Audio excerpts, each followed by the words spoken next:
Halo, salam sejahtera Malaysia. Selamat datang ke channel Fels Lifestyle. Terima kasih kerana terus setia dan terus bersama di dalam channel ini. Tuan-tuan dan puan yang saya amat hormati, baru-baru ini kita telah menerima satu kabar yang mengejutkan, satu berita duka cita, bukan saja untuk kepimpinan UMNO, tetapi juga kepada seluruh kepimpinan politik di Malaysia, tidak kira daripada parti kerajaan dan juga parti daripada pembangkang. Ini pasti satu pemergian yang mengejutkan ramai. Adun Air Kuning meninggal dunia. Ahli Dewan Undangan Negeri Adun Air Kuning, Isham Sharudin, meninggal dunia selepas dikatakan rebah ketika menghadiri perlawanan bola sepak di Pulau Pinang. Artikel berita pada 22 Februari. Perkara itu dimaklumkan Menteri Besar Perak, Datuk Seri Saarani Muhammad, dalam satu hantaran di Facebook.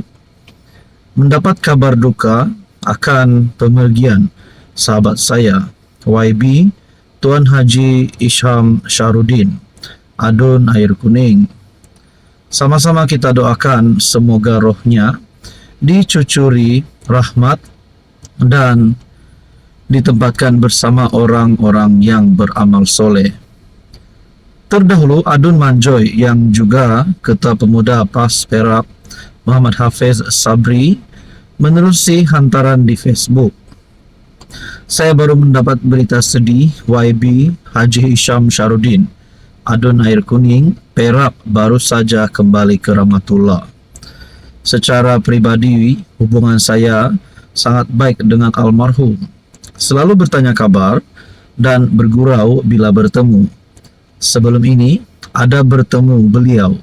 Kami mesyuarat sekali berkaitan isu rakyat. Jadi ini bukan saja satu pemergian yang mengejutkan kepimpinan UMNO dan parti-parti di dalam kerajaan, tetapi termasuk juga pemergian yang mengejutkan seluruh kepimpinan politik di Malaysia. Pemergian Isham turut dikongsikan oleh Ketua Pemuda Amanah Perak, Khairul Najib Hashim menerusi hantaran FB. Difahamkan Isham rebah sewaktu menghadiri kejohanan bola sepak 4 penjuru antara Pulau Pinang, Perlis, Kedah dan Perak yang berlangsung di Stadium Bandaraya Pulau Pinang di Georgetown.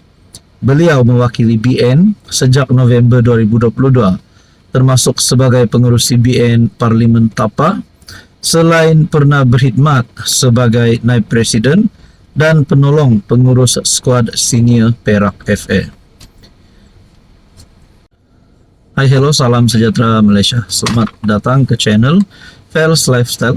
Terima kasih kerana terus setia dan terus bersama di dalam channel ini. Saudara-saudara, berkaitan dengan isu rasuah yang berlaku di Malaysia, beberapa siri berita, siri episod skandal rasuah yang kita dengar, bahkan ada tuduhan itu inilah, ada yang didakwa, ada yang kata perasuah dilepaskanlah, macam-macam lah. Terutamanya serangan ini dikenakan terhadap Anwar Ibrahim.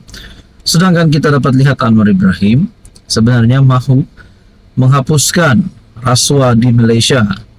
Pada akhirnya, saudara-saudara, ini satu kejutan untuk Anwar. Dicabar rombak cara lantik Ketua Pesuruhjaya SPRM.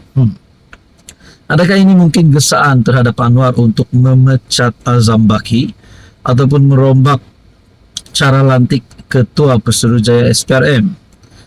Bekas Menteri Undang-Undang Zaid Ibrahim mengkritik SPRM, mendakwa ia terkenal di mata dunia kerana pengendaliannya terhadap skandal rasuah Sabah. Dia mencadangkan Malaysia menggunakan model anti rasuah Indonesia, tetapi mempersoalkan sama ada PM Anwar bersedia untuk membuat langkah berani itu. Rakan-rakan dari banyak tempat telah menghubungi saya, kecewa kerana agensi anti rasuah kita mendapati tidak apa-apa untuk mengaitkan ahli politik Sabah. Walaupun rakaman video yang meluas dan kenyataan daripada pemberi maklumat, tulis Zaid dalam catatan FB. Seorang rakan sebegitu, Herman dari Surabaya, Indonesia, memberitahu Zaid bahawa satu-satunya harapan Malaysia dalam menangani rasuah peringkat tinggi terletak pada merombak cara Ketua Pesuruhjaya SPRM dilantik. Dia menjelaskan bahawa di Indonesia, Presiden membentuk panel pemilihan yang terdiri daripada anggota masyarakat yang dihormati dan telah lama berkhidmat, termasuk pegawai polis. Zaid mencabar Anwar untuk mempertimbangkan reformasi yang sama. Adakah PM reformis kita akan mengambil langkah berani ini? Sebelum ini, Ketua Pesuruhjaya SPRM Azam Baki menyatakan bahawa video suntingan yang membabitkan ahli politik Sabah dalam skandal rasuah tidak boleh digunakan untuk siasatan atau pendakwaan. Jadi saudara-saudara, tuan-tuan dan puan, apa komen anda?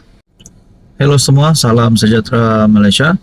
Saudara-saudara yang saya amat hormati, tuan-tuan dan puan yang saya amat hormati, terima kasih kerana terus setia dan bersama di dalam channel ini. Tuan-tuan dan puan, mungkin ada yang tertanya-tanya, di dalam Kabinet Kerajaan Perpaduan, mungkinkah ada menteri-menteri yang tidak melakukan kerja dan tugas dengan baik? Lebih-lebih lagi, jika menteri itu adalah wakil rakyat. Nah, rakyat Malaysia, seluruh Malaysia secara keseluruhannya, pasti mahu menteri yang bekerja. Jadi mungkinkah ada menteri di dalam kabinet hari ini yang tidak melakukan kerja dengan baik, yang tidak mempunyai prestasi yang baik, perlu digugurkan? Nah, ini adalah satu pengakuan Anwar Ibrahim. Prestasi kabinet Anwar akui tak semua sempurna. Jemaah menteri menerima baik sebarang teguran serta kritikan berhubung prestasi mereka dan akan mengambil langkah memperbaikinya, kata Perdana Menteri. Beliau berkata, pada pemukiman Jemaah Menteri Kerajaan Madani 2025, ahli kabinet telah mendengar laporan serta pandangan bebas mengenai prestasi mereka yang dibentangkan ahli akademik dan penjawat awam. Kemudian kita beri ruang kepada mereka untuk berikan pandangan mereka tentang iltizam dan komitmen untuk meningkatkan prestasi. Setakat ini saya tidak mengatakan semuanya sempurna, tetapi prestasi jemaah menteri membanggakan kerana mereka ambil serius teguran yang mereka terima dan mengambil langkah-langkah yang perlu untuk memperbaiki prestasi, katanya.